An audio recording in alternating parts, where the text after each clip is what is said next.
सुनाइए। देखिए मजाक नहीं करिए, सीरियस होके बोलिए। सीरियस हम मजाक नहीं करते हैं। ई छौड़ा अपन बात मुखिया जी के नाम लगा के ना ना बाप रे बाप क्रिया कहे छी, हम गलती नहीं। देखिए मुखिया जी को बदनाम नहीं करिए, आपका ही मन वैसा है। हे भगवान, अभिषेक बउआ कोट उतार दो। फंसी गलियो ना भैया। मजाक नहीं, सीरियस बोलिए, नहीं तो FIR करवा देंगे। कथी नहीं करवाइए, गरीब को बच्चा है। गवाही देने के लिए हम चले जाएंगे। एक बार मुखिया जी के लिए जोरदार ताली बजा दी, जोरदार ताली बजाए। क्या बात है, मुखिया जी हंसते हैं तो लगता है फिर दिवाली आने वाला है।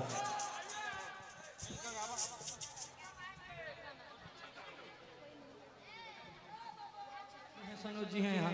अच्छा शायरी के खान में आप हमसे आगे नहीं जाइएगा। हाँ हाँ सही है, इधर आइए एकदम कंफर्म। आप एहन नहीं तो बांस कह दियो इन्हें समरा कुछ विशेष देख, लेकिन हम सबसे पहले यहाँ के लिए कहीं जरूर कहिए।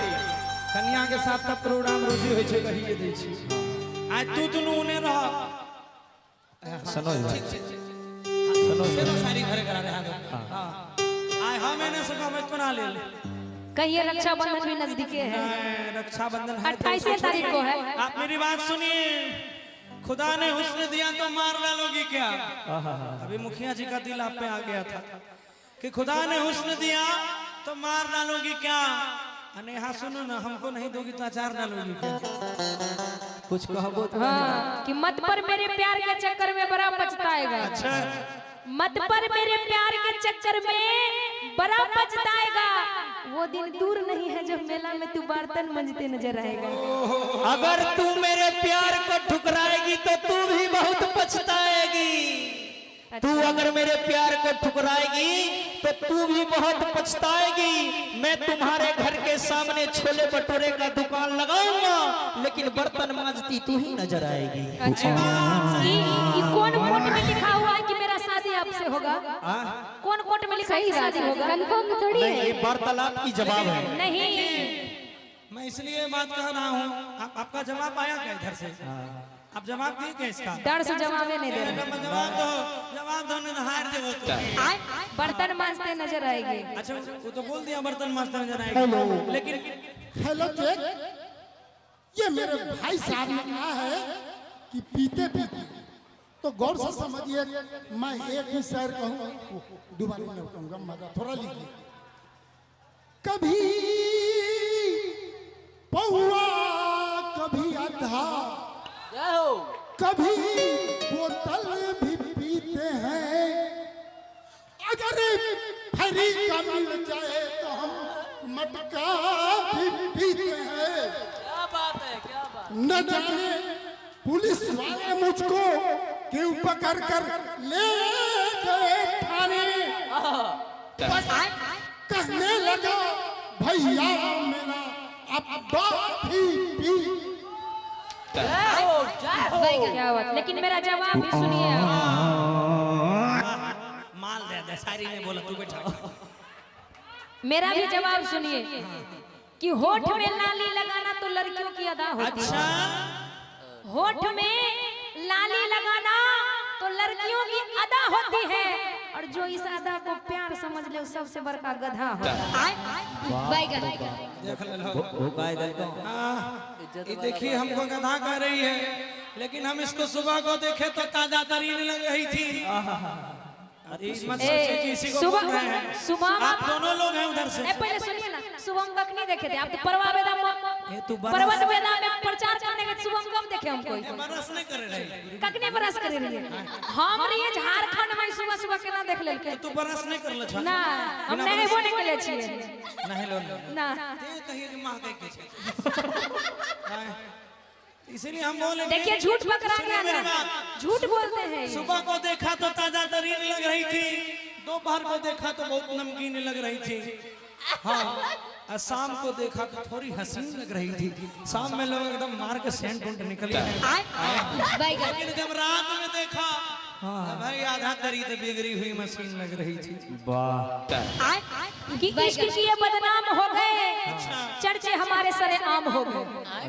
इश्क किए बदनाम हो गए, चर्चे हमारे सरे आम हो गए, और इस जालिम ने उस वक्त दिल तोड़ा जब इनके प्यार के गुलाम ने, तब तक एक बियाह कर लेते, ये तो तू तब तक कल्पना मंडल से बियाह भए गेल रहे। सुनो ना अब लाइन पर आबि गेलौ। एक मिनट नेहा, अभी तो तुम बोली थी प्यार नहीं करती है।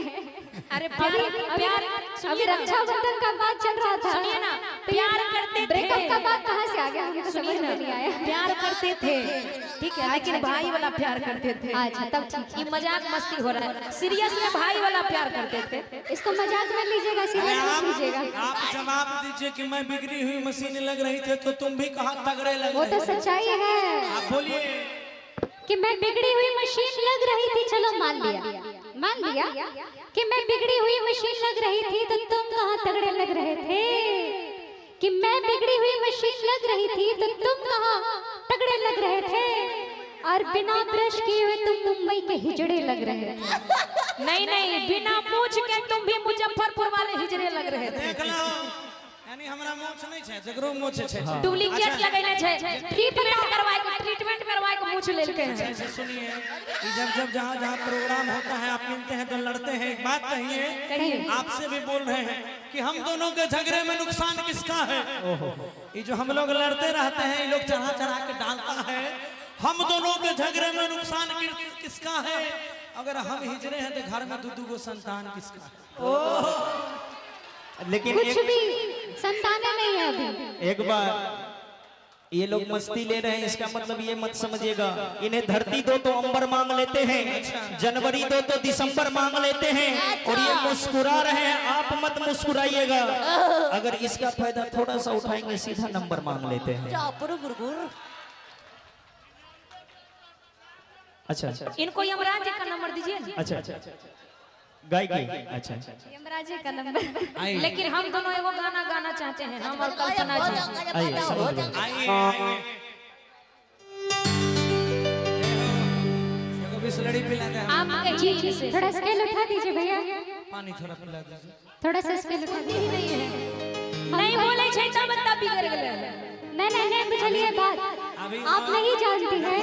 मैं इनको इसीलिए कुछ नहीं बोलती हूँ क्योंकि जितना बोलना है बाहर ही बोल सकते हैं, घर में मजाल नहीं कि इनका मुंह खोलेगा। अच्छा, इसीलिए दया आ जाती है। क्या करें? कम से कम बाहर बोलने की भी तो आजादी दूं, इतना तो अधिकार दूं। सुनिए, कहिए।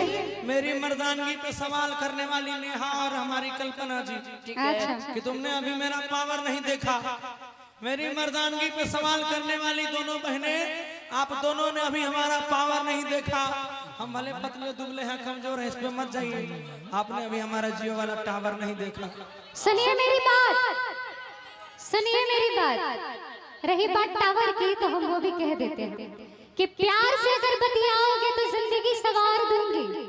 ठाकुर जी आप इसे कह रहे हैं, प्यार से रहेंगे, प्यार से बतियाइएगा तो जिंदगी सवार दूंगी। और अगर आंखें दिखाएंगे तो फिर वही जियो का टावर उखाड़ भी दूंगे।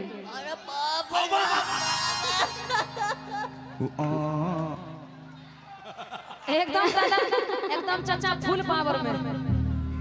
आइए हमारे इधर हमारे भैया का फरमाइश बहुत सुंदर गीत का आया है। कल्पना जी इधर आइए। सनोज भैया को माइक दे दीजिए और आ जाइए सनोज भैया। ये सिर्फ हम और कल्पना जी गाएंगे आपके लिए। अच्छा, हमारे भैया का फरमाइश है। ये तब से बहुत बोल रहे हैं कि हम इनसे प्यार करते हैं, उनसे प्यार करते हैं। अब सीधा जवाब दे रहे हैं इनको। सुना कि छोड़ के कल टराए टतर पिटाई करा दे थाना में। अरे ओहो से नहीं संभारे में होइबे त जहर मिला देब खाना में। पिछले जमाने की महिलाओं जैसा मत समझिएगा कि पति चला गया तो रोएगी दुपट्टा से करेगी ना के भेजे दुपट्टा न लोरे से कहता न जोरे जोरे से। अरे तोरा धराए पुलिस से। सुनिए गौरव जी, की बर्बादी होई बाकी शादी ना करब तोरा से। अरे बर्बादी होई भले के बर्बादी होई भले, लेकिन शादी ना होई तोरे से। जब मरद से मेहरी लड़बे करी तार मजा बहरी मगबे। सुनिए एक मिनट, तो हमारे मरद के जात बड़ा भोले छुछुना छुछुंदर है ही। आपन में हर होके कितना भी सुनर कि बाकी दोसरा के कोठी निहरबे करी। जब मरद से ओ जब मरद से मजा बहरी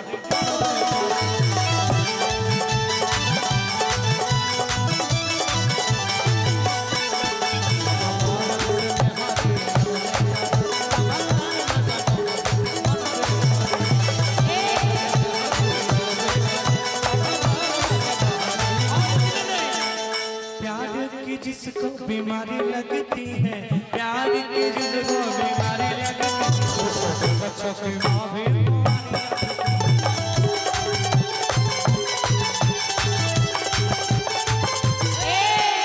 सुनिए सुनिए एक मिनट, प्यार की जिनको बीमारी लगती है और उन्हें दो बच्चों की माँ भी कुमारी लगती है कि तोरा जैसन मरदा के माथा के दर्द के चूल्हे में छोड़ दी। तोरा जैसन मरदा के माथा के दर्द के चूल्हे में छोड़ दी। तोरा जैसन मरदा के हमनास तड़पा के सोना का पैबू।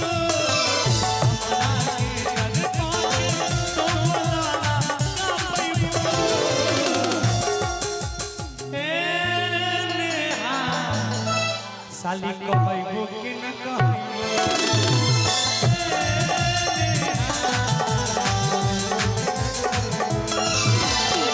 भैया जब उन्होंने कहा कि बर्बादी हुई शादी हुई तोरे से, इसमें एक लाइन कहा दिया जाए, अरे कब तक जवानी छुपाओगी रानी, अरे कब कितना सताओगी रानी, अरे कब तक जवानी छुपाओगी रानी, जवानों को कितना सताओगी रानी, कभी तो किसी के दुल्हनिया बनोगी। हमरा से बिहा करबी की मुझसे शादी करोगी।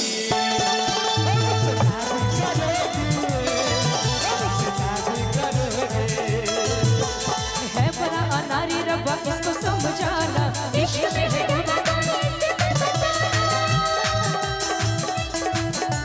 है बड़ा अनारी रब्बा इसको समझाना, इश्क में है डूबा तो इसे मत बताना। मेरी जवानी का निशाना। इधर आइए दोनों बीच में आइए। आप दोनों एक साइड आइए ना। कहिए ना मेरी जवानी का निशाना हो गया। होंठ गोरा रंग देख के दीवाना हो गया। होंठ गोरा रंग देख के दीवाना हो गया। होंठ गोरा रंग देख के दीवाना हो गया। होंठ गोरा रंग देख के होश में रखा गया है, होश में न लाना, होश में न लाना, आमिर की दानी में से आँख दो मिलाना, तेरी जवानी का निशाना लगे। हवा हमें मर जाओगे। सुनिए ना सुनिए कि आए हो दादा कैसन गौरव के चोहरी तरबा। आए हो दादा कैसन गौरव के चोहरी तरबा। आए हो दादा कैसन गौरव के चोहरी तरबा। शादी भैया बातों लागल निभावा के पीछे।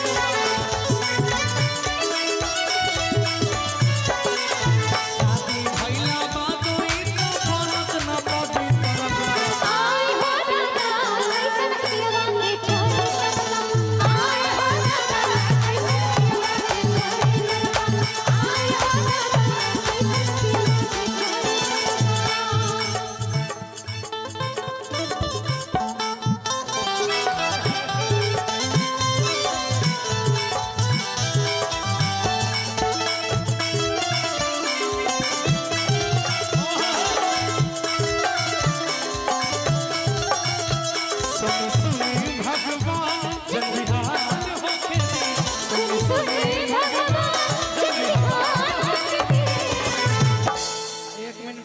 समझ लीजिए आपकी बहन है।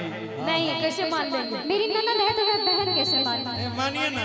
तो रोको नहीं लगे चस्सी के मार के भी ये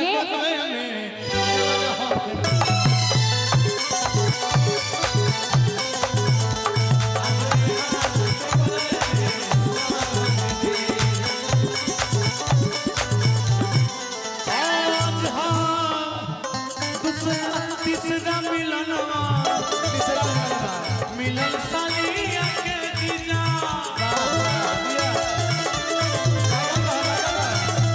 मन करे खाली पीट मिलन साली जी के जीजा सुनी भगवान जल्दिहान होके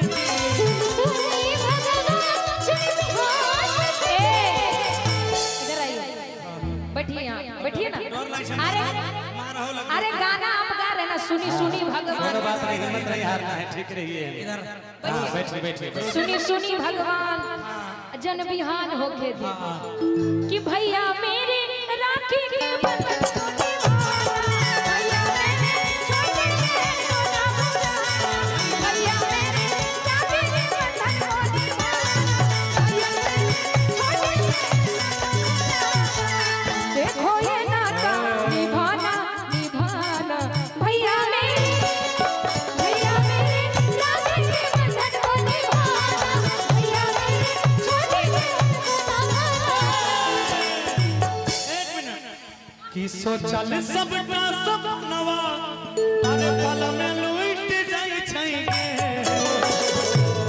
भैया काहे नहीं के पगल दिलवा टूट जाई भैया काहे नहीं के पगल दिलवा टूट जाई सोचल सबटा सपनवा पल में लुट जाई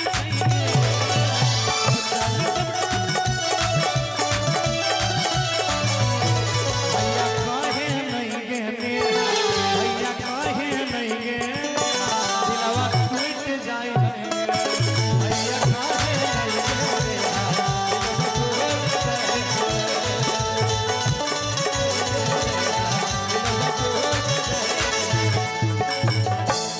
अच्छा कितना सुंदर राखी बांधे थे, पीला कलर का राखी था। बताइए एकदम से हटा दिए। अब बताइए कितना सुंदर से कोई बांधे बात थे। नहीं, ननद ननद ही रहती है। अरे वो नहीं मान रहे हैं ना। वो 28 तारीख को अभी हम राखी बांध दिए हैं सब लोग। इसीलिए हम पहले ही बोले ना कि ये झूठ बोलते हैं, ये छछुंदर आदमी है। इसको जहाँ जहाँ मौका मिलता है बस सेट होने में लगा रहता है, ये छछुंदर आदमी है। पतिए है तो क्या हुआ, छछुंदर है। कि छोड़ेंगे ना हम तेरे साथ हो साथी मरते छोड़ेंगे ना हम तेरे साथ हो साथी मरते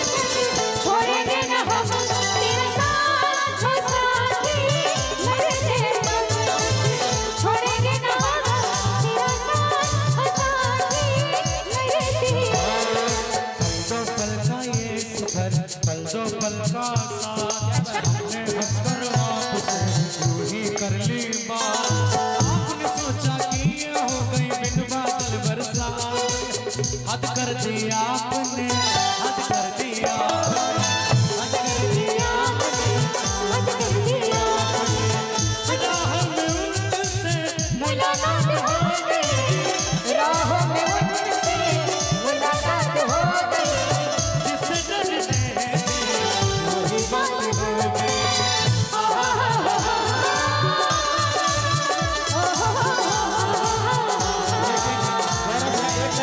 और भैया मिलने की तुम कोशिश करना वादा कभी न करना तुम कोशिश करना वादा कभी न करना वादा तो टूट जाता है वादा तो टूट जाता है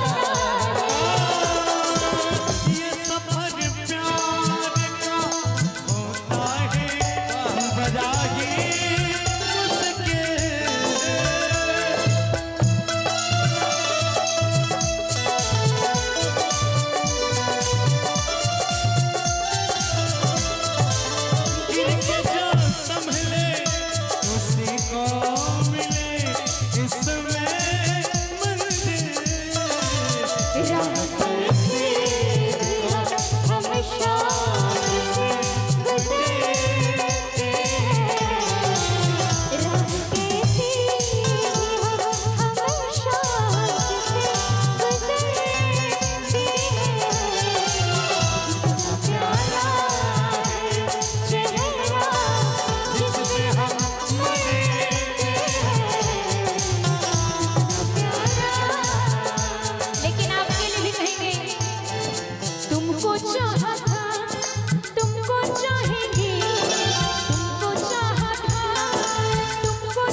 बेचारा मुझे गर्लफ्रेंड बनाने की कोशिश करते हैं, लेकिन बन नहीं पाते हैं। नेहा जी दिल तोड़ने की बात कर रहे हैं, दो लाइन सुन लिया, जिंदगी कितना बर्बाद होती है। काहे कि तोहरा मोहब्बत में कि जिंदगी खराब हो गई, तोहरा मोहब्बत में जिंदगी खराब हो गई। अपना दुल्हन के आँखें के तरुई, अपना दुल्हन के आँखें के तरुई कैसे बिता दिहरा। निर्दयी पापा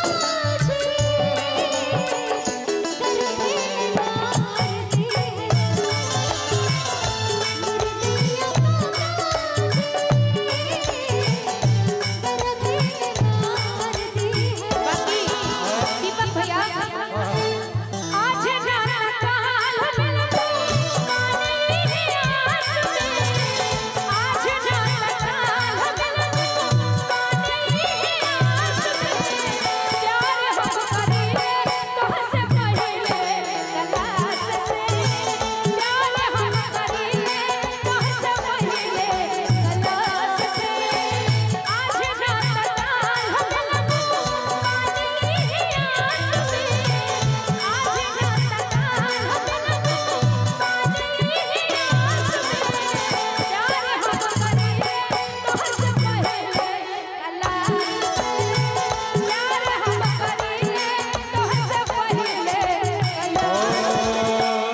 रूपवा सलोना है धनिया मन करे निहार रही,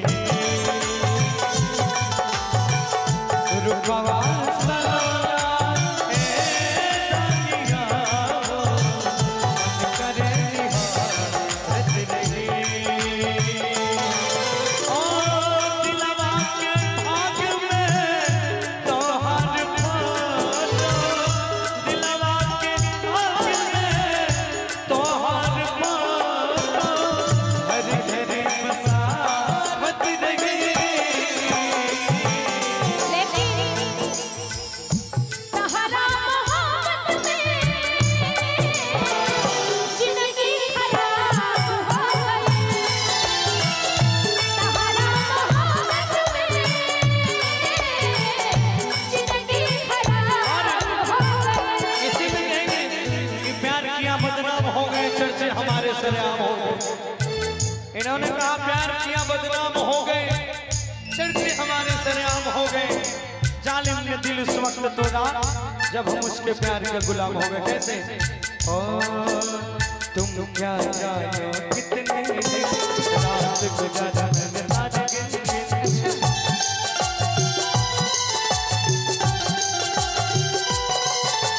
तुम क्या जानो कितने रात गुजारे मैंने सारे गिन गिन।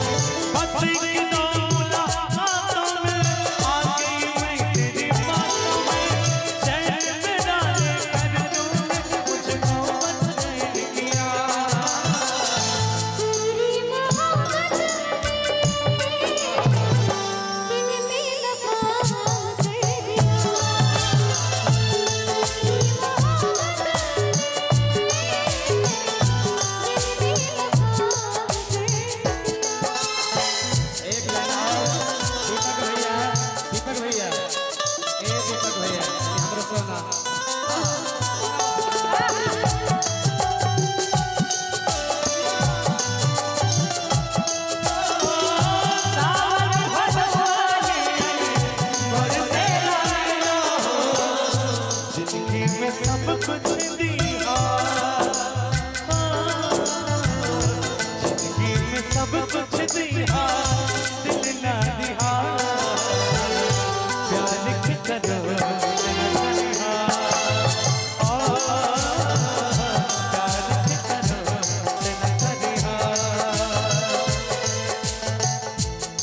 बड़ा निमन मुर्गी मारेली सोनम जी, बड़ा निमन मुर्गी मारेली। आवा सोनम भैया आवा, अरे गावे के ह गावे के। आइए सोनम जी, कल्पना जी आप भी कहिए कुछ। बहुत ही अवतार कही के नौकरिया कि जाके कीन ली हो तू बजरिया, कुसुम रंग सरिया राजा जी बनाओ जब करिया राजा जी।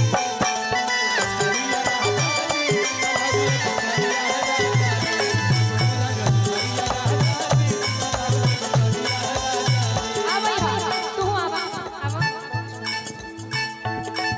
आवई हम मुर्गी वाला भाव में गौरव जी। लाली रे पलंगिया, अच्छा फिर ना भाई फिर से आओ। लाली रे पलंगिया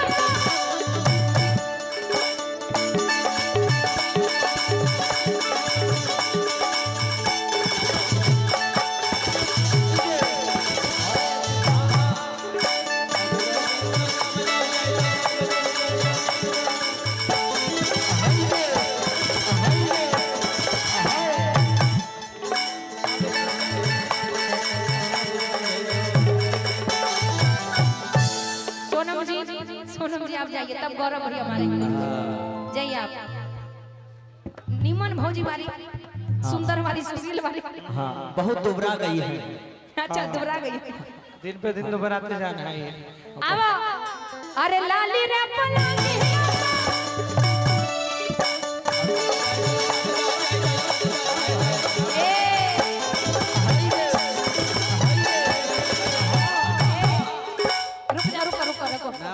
ब्रेक गड़बड़ा गई, ज्यादा तेज हो गया, गलत जगह ब्रेक लग गई। गलत जगह पे लग गया।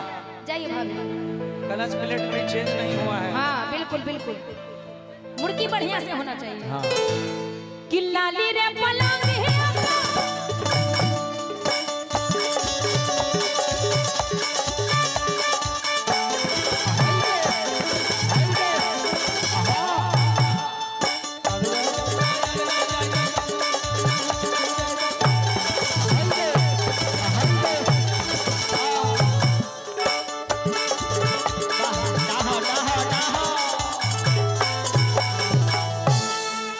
गौरव जी मुर्गी मारेंगे वैसे आप दोनों को मुर्गी मारना पड़ेगा। हमरा कांच लागल छे।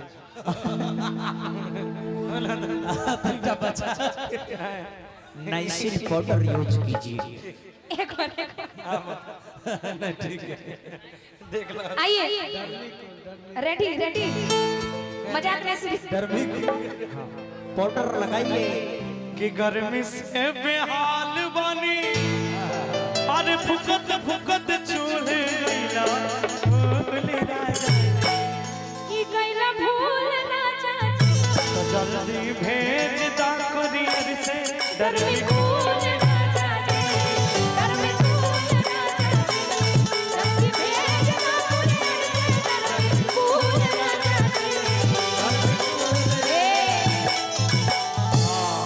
हो गया पर्वत वेदा में जाकर दिखा लीजिए। बात मत कहना, बात नहीं कहना। ठीक है, आइए एक बार पहले दिखा दीजिएगा। कि लाली रे पलंगिया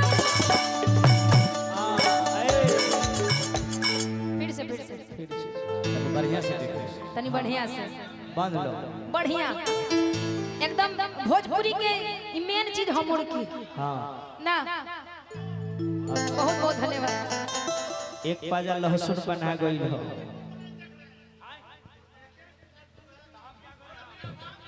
मुर्गी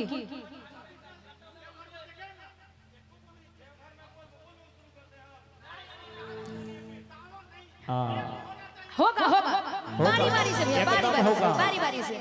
इसको और प्यार का मजा लीजिए और थोड़ा इंतजार का मजा लीजिए, है ना। आइए कि लाली रे पलंगिया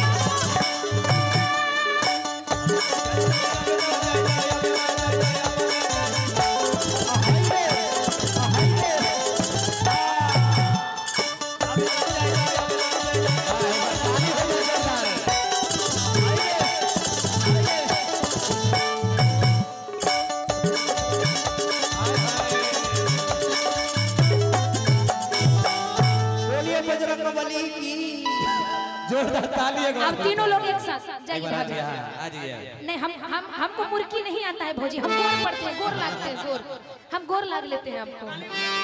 नहीं हमको मुर्की नहीं। आइए तीनों आदमी एक साथ आ नहीं जाइए। हमको वो भी नहीं। आप गाने के क्रम में हमसे गला से मुर्की मरवा दीजिए, लेकिन ये वाला मुर्की हमको नहीं आता है। मुकरी नहीं मर। आइए तीनों आदमी आइए एक तीनों साथ। आदमी आप सबसे मरवा सकते हैं। नहीं मुर्की हमको नहीं आता है भौजी, हम गोर लाग लेते हैं हमको नहीं आता है भैया। आप कभी नहीं देखे होंगे हमको नहीं आता, हमको आता ही नहीं है भैया। आप गाने के माध्यम से कहाँ देखे हमको? हम सपना में आए रे वाह, सपना में हमको मुर्की मार के सपना देखते हैं। खूब देखते हैं। अरे वाह, उम्र हो आइए तीनों लोग एक साथ, तीनों लोग एक साथ। चचा लेकिन दिमाग लगाए हैं। यहाँ पकड़े हुए हैं जजमान। हाँ, जैसे जैसे बोलेंगे वैसे वैसे सुनिएगा जजमान। आइए तीनों लोग एक साथ। कि लाली रे पलाली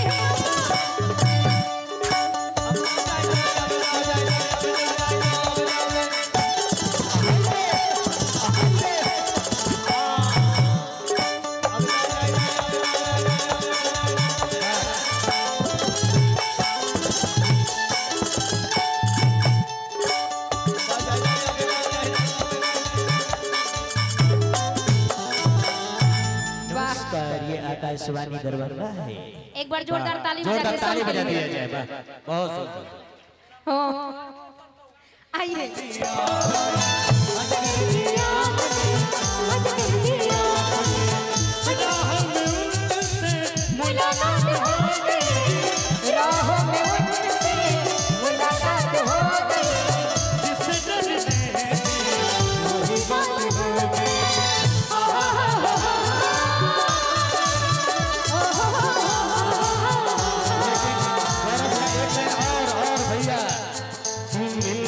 तुम कोशिश करना, वादा कभी न करना।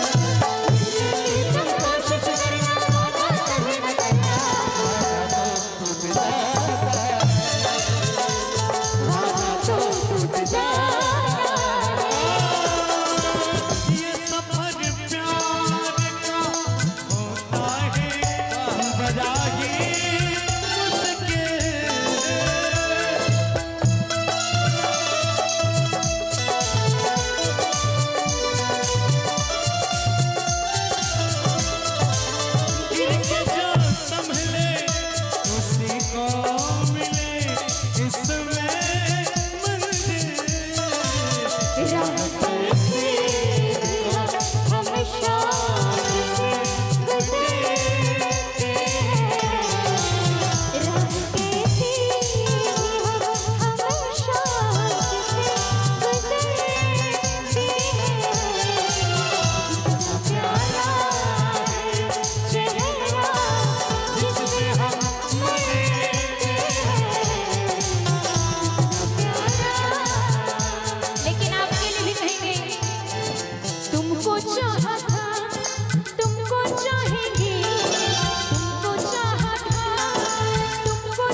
लेकिन लेकिन बन नहीं पाते हैं। नेहा जी दिल तोड़ने की बात कर रहे हैं, 2 लाइन सुन लिया जे जिंदगी कितना बर्बाद होती है। काहे कि तोहरा मोहब्बत में हे कि जिंदगी खराब हो गई। तोहरा मोहब्बत में जिंदगी खराब हो गई। अपना दुलरुई के आँखें के तरुई के, अपना दुलरुई के आँखें के तरुई के, कैसे बिता दिहरा।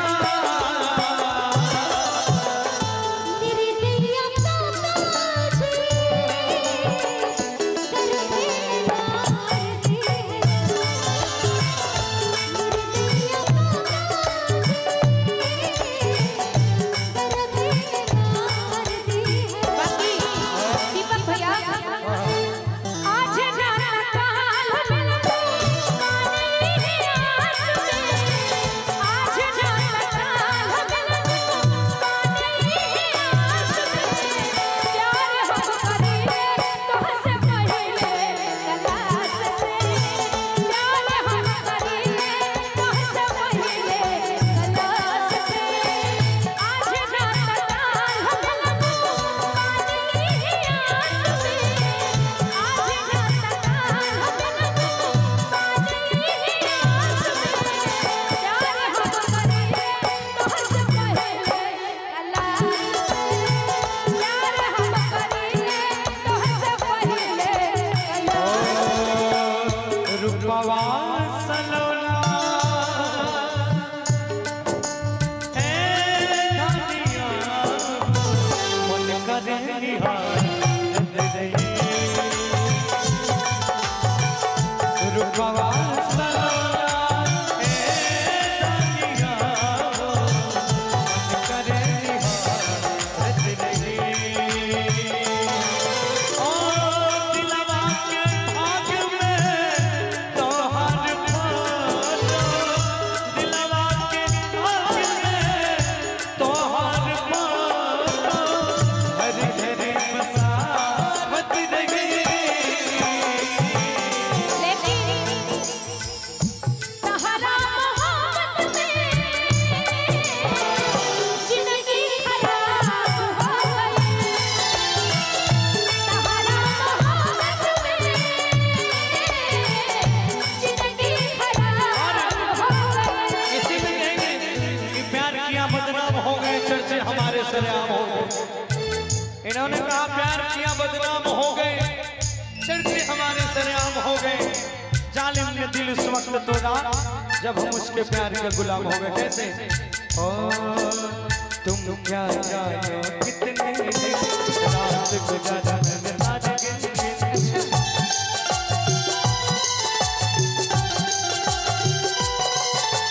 तुम क्या जानो कितने रात गुजारा मैंने आज गिन गिन। बस एक दो मुलाकातों में आ गई मैं तेरी बातों में, चैन में डाले कर तूने मुझको बदनाम किया। पूरी मोहब्बत दिल में लगा कर दिया।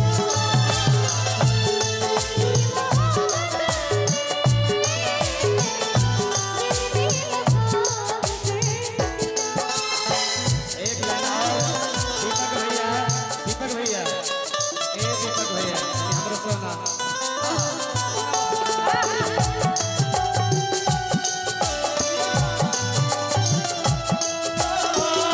सावन भदवानी बरसे लालो, जिंदगी में सब कुछ दिया, जिंदगी में सब कुछ दिया, दिल ना दिया, प्यार की तरह दिया, प्यार की तरह दिया। दुनिया में सब कुछ खरीदा बतिया कहीं, दुनिया में सब कुछ खरीदा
जब जब रोएला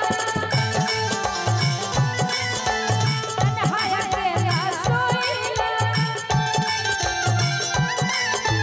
याद में जब जब रोएला तन्हाई अकेला सोएला बढ़ेला बेकरारी तो दारू पी के सोएला बढ़ेला बेकरारी तो दारू पी के सोएला अब तो बन गया दिए में लौटे सुनतिया अब तो बन गया दिए में लौटे सुनतिया रतिया शराब हो गई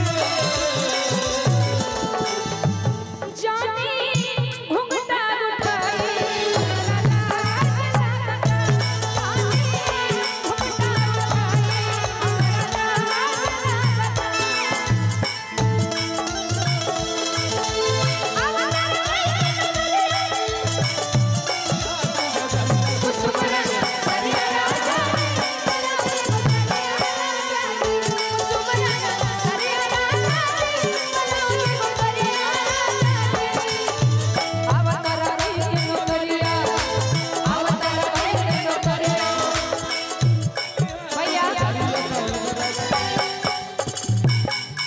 तनी मुर्गी वाला भाव हो जाए बड़ा निमन मुर्गी मारेली सोनम जी बड़ा निमन मुर्गी मारेली आवा सोनम भैया आवा अरे गावे के ह गावे के आइए सोनम जी कल्पना जी आप भी कहिए कुछ बहुत ही अवतार कहि के न करिया कि जग कीन लिहो तू बजरिया कुसुम रंग सरिया राजा जी बनाओ जब करिया राजा जी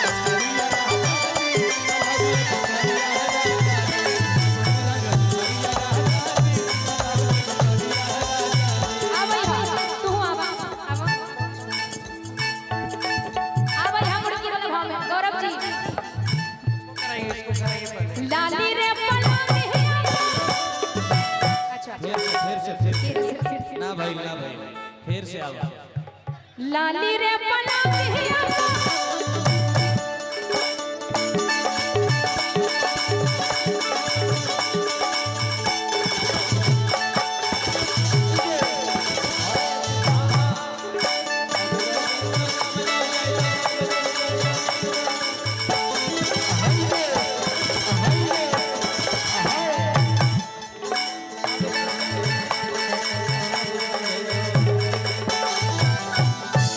सोनम जी आप जाइए तब गौरव भैया मारेंगे जाइए आप निमन भौजी मारी सुंदर वाली सुशील वाली हाँ बहुत दुबरा गई है अच्छा दुबरा गई दिन पे दिन तो बनाते जाना है ये। आवा अरे लाली रे पलंगिया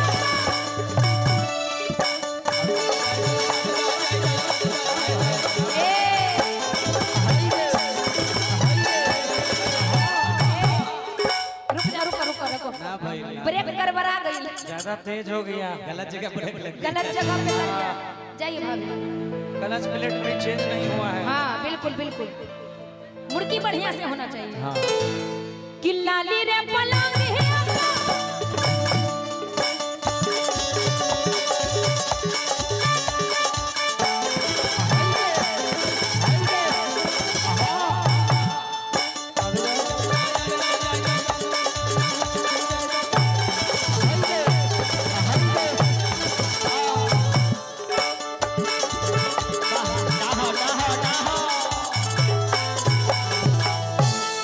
जैसे गौरव जी मुर्गी मारेंगे वैसे आप दोनों को मुर्गी मारना पड़ेगा हमरा कांच लागल छे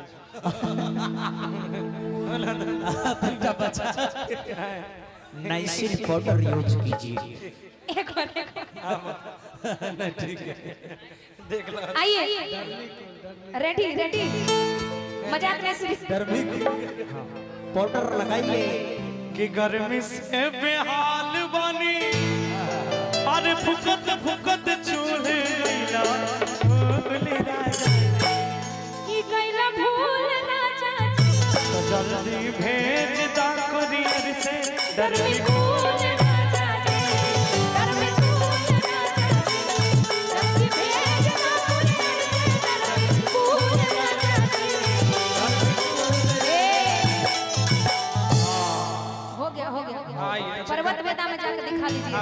बात मत ठीक हो कहला जाएंगे। बात नहीं कहला ठीक है आइए आइए एक बार पहले दिखा दीजिएगा कि लाली रे पलंगिया फिर से बढ़िया से देखो तनी बढ़िया से बांध लो बढ़िया एकदम भोजपुरी के मेन चीज हम मुर्गी हाँ ना बहुत बहुत धन्यवाद। एक पाजा लहसुन बना गई हो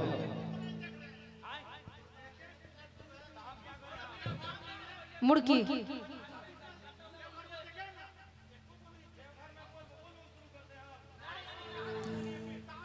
हाँ होगा होगा बारी बारी से भैया बारी एकदम बारी से होगा। बारी बारी से इसको और प्यार का मजा लीजिए और थोड़ा इंतजार का मजा लीजिए है ना आइए कि लाली रे पलंग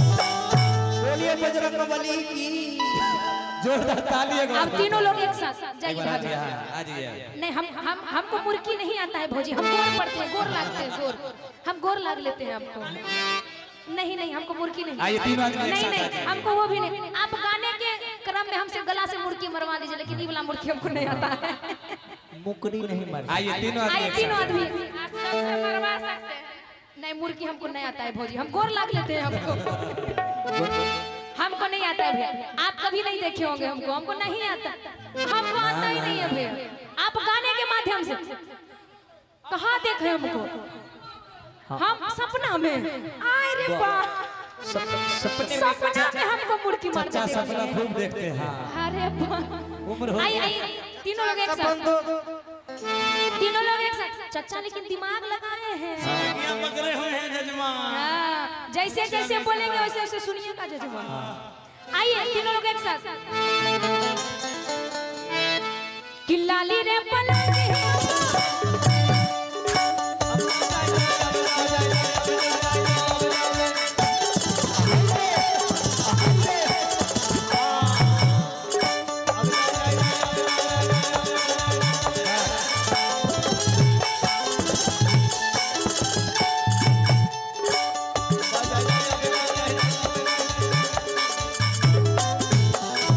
नमस्कार ये आकाशवाणी दरबार है एक बार जोरदार ताली बजा जोरदार के ताली सब बजा बोलिए। दिया जाए बहुत सुंदर हो आइए से जिया का साई सरिया सिलिक वाला इनके झमकाई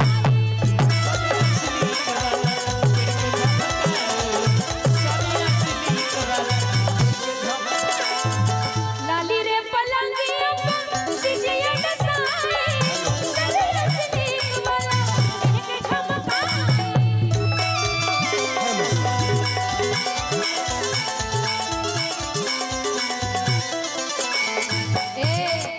धर्म विशाल कब गरिया धर्म विशाल कब गरिया क्या नाम है आपका चश्मा लगाइए ना क्या नाम है एक मिनट बाप रे बाप हाँ बुढ़वा मलाई खा ले बुढ़िया खा ले लपसी बुढ़वा मलाई खा ले बुढ़िया खा ले लपसी तब तो दिनो दिनो पढ़त तपसी बड़ा गौर से दे रहे चाचा चाची कहाँ गलो ये चापुर गुरगु हाँ ओहो हो बहुत दुख हुआ सुन के अरे बुढ़वा मलाई खा ले बुढ़िया खा ले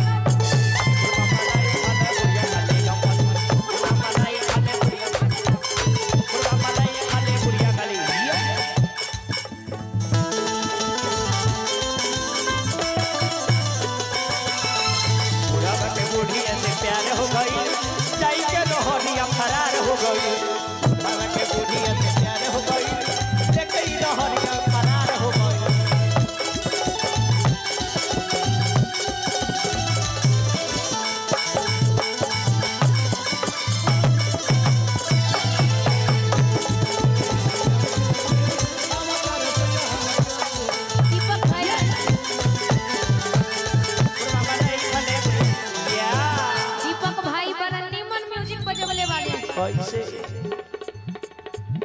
कि बनी हम नहले आज शैम्पू से, बनी हम नहले आज शैम्पू से, अब होई राजा हम शैम्पू से, अब होई राजा हम शैम्पू से। लेके हमके कोनवा हिला कोनवा टीला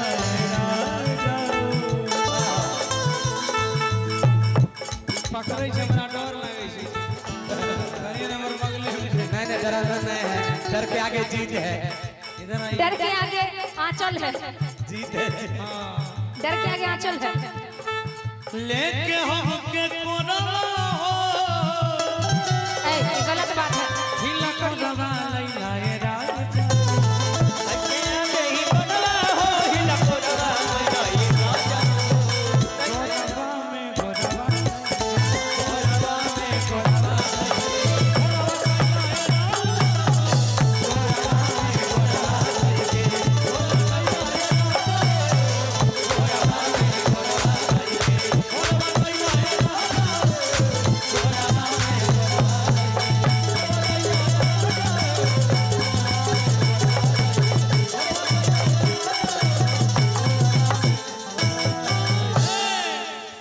कि तू तो लुधियाना में तारा ड्यूटी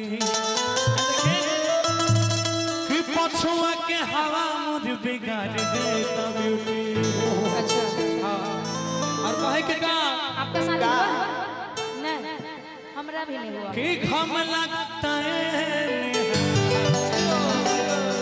घम लगता अच्छा,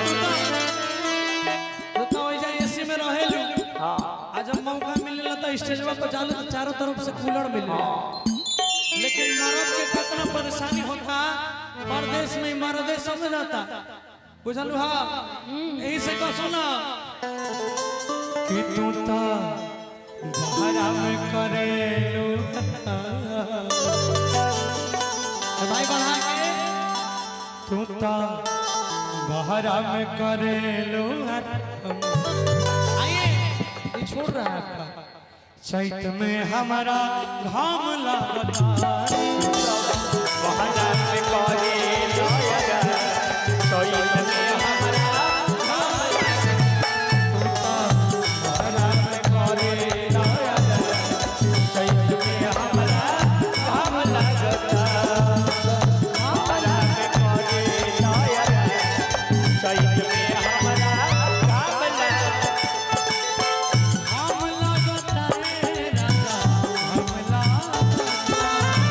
घाम लगता रे यार घाम लगता घाम लगता रे राजा घाम लगता ये बहरा में करेला बहरा में करेला चैत में हमरा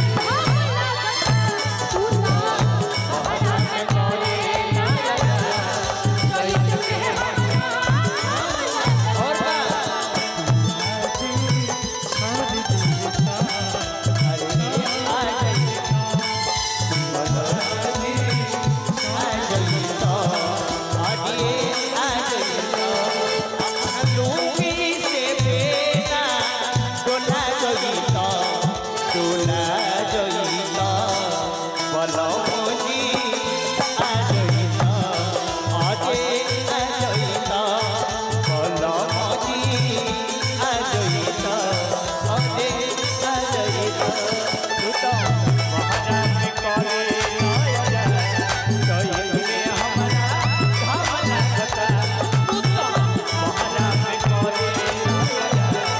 चैत में हमरा घाम लागता। यहाँ पे पहनेंगे तो ज्यादा अच्छा लगेगा मेरे पास साड़ी है। औरत के रहन सीखो पैसा दे दीजिए उधर भैया को औरत के रहन सीखो आ साड़ियाँ पहन लीजिए तब ना दोनों मिल के कहेंगे क्या रुकना तो लुधियाना ये ता जाए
बोला बोला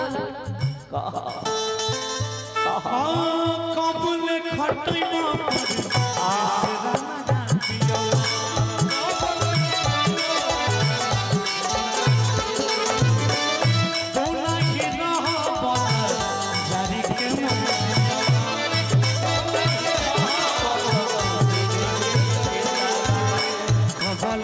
खटबा पने देश मुझ पिया ना बता जारी के दिवा हम लगता है हम लगता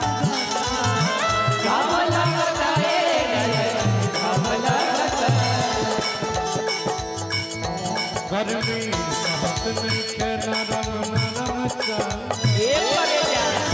सहत नहीं के नरम नरम चल चैत में हमारा हम लगता तू ना बहरा में करे आया चैत में हमारा हम लगता बहरा में करे नयना चैत में हमरा काम लगना तू तो बहरा में करे नयना चैत में हमरा काम लगना तू तो बहरा में करे नयना चैत में हमरा काम लगना तू तो बहरा में करे नयना चैत में हमरा काम लगना तू तो बहरा में करे नयना चैत में हमरा काम लगना तू तो बहरा में करे नयना चैत में हमरा काम लगना।